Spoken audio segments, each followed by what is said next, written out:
first alert forecast. As we've said before, a first alert weather day is in place, kicking off around 8 p.m. tonight as we stick with tonight the potential for severe weather. This is a conditional risk for severe weather, very much a boom or bust scenario. But if we get that boom, which is a strong possibility, then all modes of severe weather are on the table. This is what we'd be looking at, a line of thunderstorms that develops across northern Indiana into southern Michigan. That is going to be a little bit more widespread. However, that bust potential, as I was just talking about, that's the right side of your screen. That model showing that the majority of the widespread storms is to our north, and we might see a few isolated storms, if that. I want us to prepare for the worst, but of course, always hope for the best.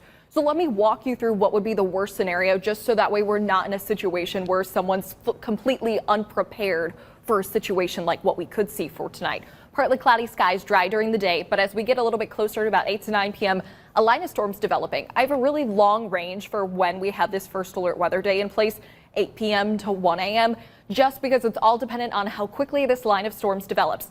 Now, we could have a few isolated thunderstorms that push in before the line of storms. If we see that, these little isolated thunderstorms have the potential for large hail.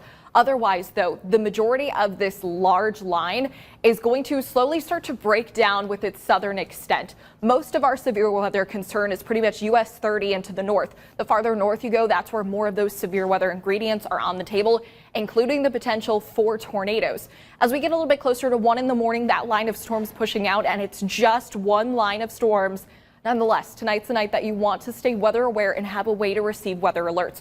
The Storm Prediction Center breaks this all down into categories of different hazards for severe weather. That potential for tornadoes at its strongest to the north and west of Fort Wayne. Hail as a possibility across most of 21 country. The reason why it's just so widespread is because those isolated thunderstorms ahead of the line could practically form anywhere. Then when it comes to the wind, which is that main concern for a large line of storms, if we see it, again, areas to the north of US 30 looking to have that stronger potential.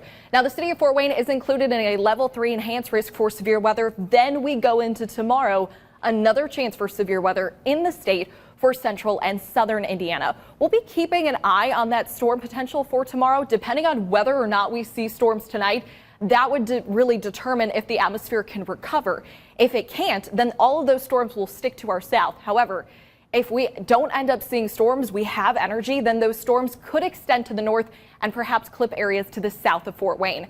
Out the door right now, we're already starting to gain in on the humidity. Fog becoming a concern. Fort Wayne and to the north, temperatures today in the mid 80s, and it is going to be very humid today. Humid today and tomorrow, but a much better weekend, low 70s and sunshine. All right, Liz, thank you so much. We will stay weather.